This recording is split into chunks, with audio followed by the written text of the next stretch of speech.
Welcome back friends. இன்றைக்கி என்ன பார்க்கலாம் அப்படின்னா design of machine elements TRB questions and TNPSC questions தான் பார்க்குறோம். Second series of videos. Babbitt line is used on brass bearing to எதுக்குன்னு கேட்குறோம்.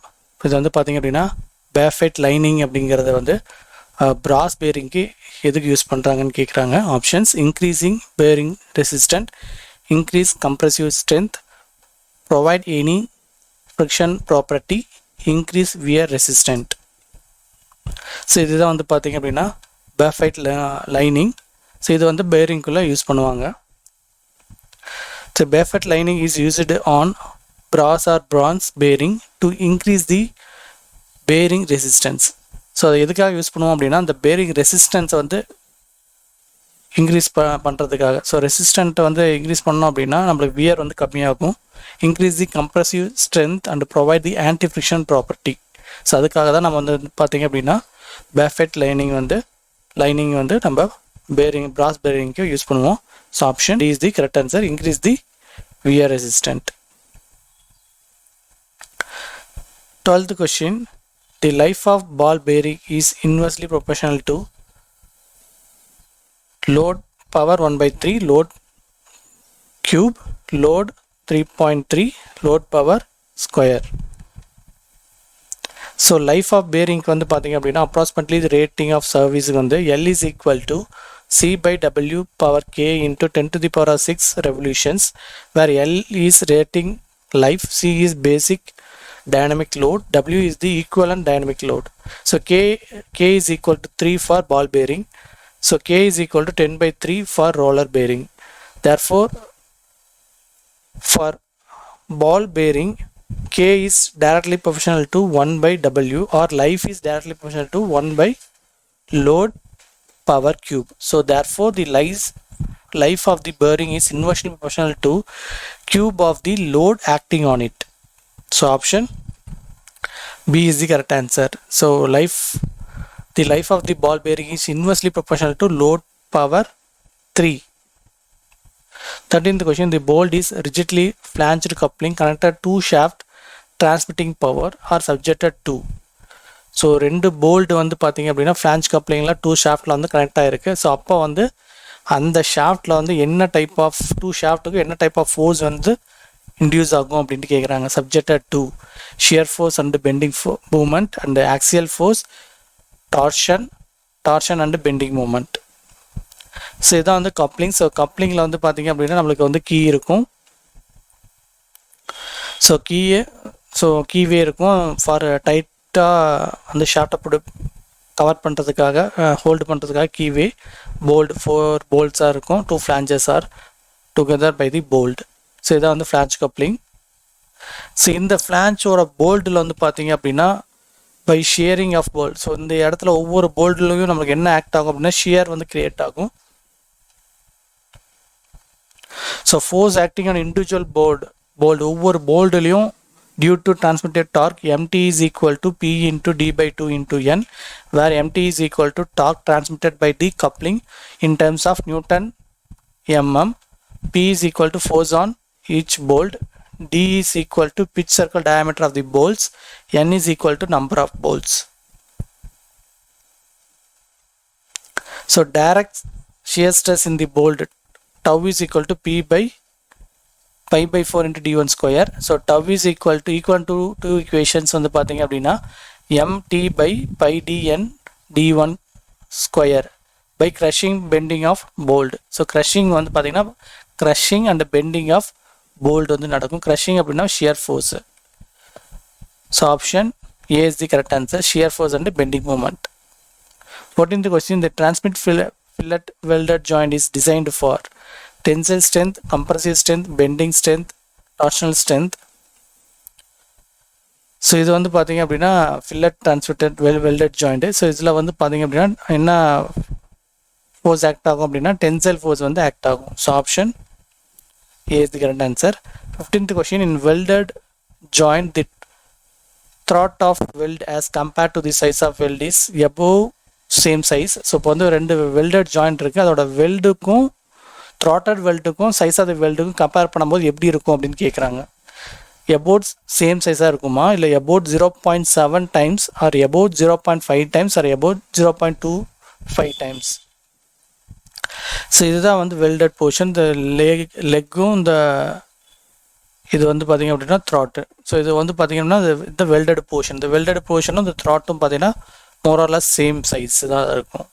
ஸோ அப்போ வந்து பார்த்திங்க அப்படின்னா option A is the correct answer. 16th question, the friction torque transmitted by the disc or plate clutch is same as that of. So friction torque வந்து transmit பண்ணும்போது disk R பிளேட்டுக்கு எப்படி இருக்கும், சேமாக இருக்குமா இல்லை டிஃப்ரெண்ட்டாக இருக்குமா, என்ன டைப்ஸ் ஆஃப் பேரிங்ஸ் வந்து இருக்கும்னு கேட்குறாங்க. Flat fillet bearing, flat collar bearing, conical fillet bearing, trapezoidal fillet bearing. So flat collar bearing வந்து பார்த்திங்க அப்படின்னா நம்மளுக்கு வந்து ஸோ இதில் வந்து பார்த்திங்கன்னா அப்படின்னா interval of R1/R2 2π μ PR square DR. So இதான் வந்து காலட். ஸோ இங்கே வந்து காலட்டு ஷாஃப்ட் இருக்குது. ஸோ இதில் இருக்கும்போது P is equal to W/R1 square minus R2 square. So ஃபைனலாக வந்து நம்மளுக்கு என்ன யூஸ் பண்ணுவாங்க அப்படின்னா ஃப்ளாட் காலர் பேரிங் தான் யூஸ் பண்ணுவாங்க. So option B is the correct answer. A leaf spring is to be made with 7 steel plate 65 mm width 6.5 mm thick.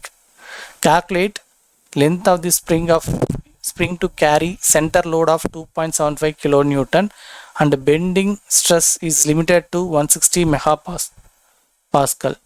Options 644.2 mm, 64.42 mm, 74.42 mm, 744.2 mm.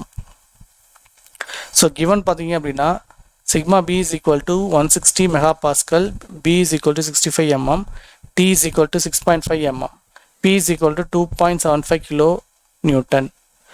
L என்னன்னு தெரியாது. So L தான் நம்ம வந்து calculate the length of the spring தான் நம்ம கண்டுபிடிக்கணும். N is equal to 7. So இங்கே வந்து பார்த்தீங்க அப்படின்னா Nங்கிறது 7.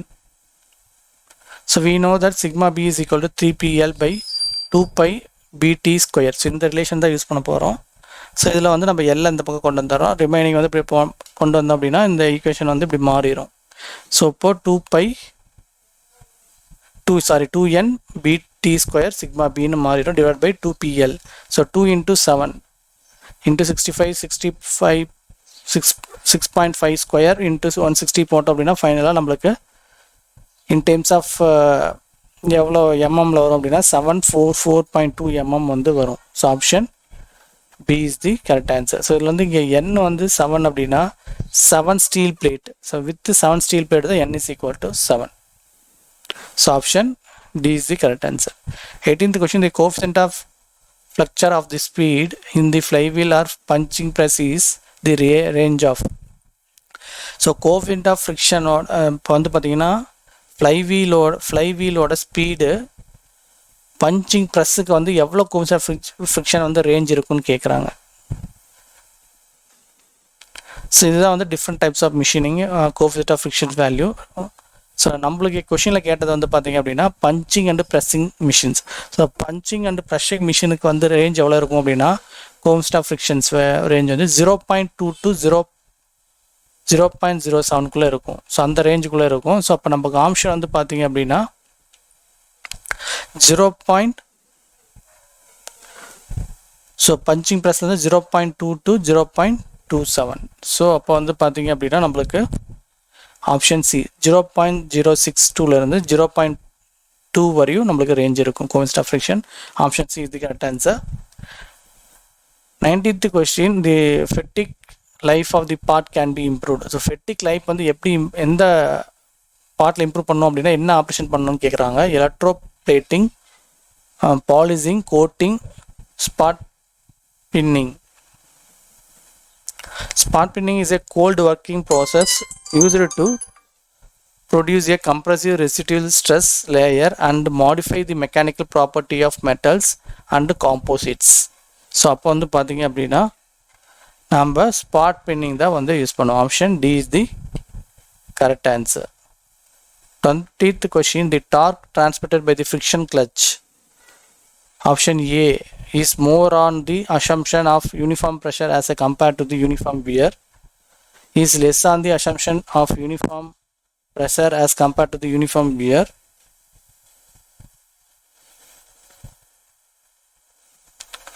is same on the assumption of uniform pressure and uniform wear, is more on less on the assumption of uniform pressure as compared to uniform depending upon the material. So uniform pressure theory, T is equal to 2 by 3 N pi mu P R0 cube minus R1 cube. So uniform wear theory, T is equal to pi mu P max into Ri R0 square minus R1 square.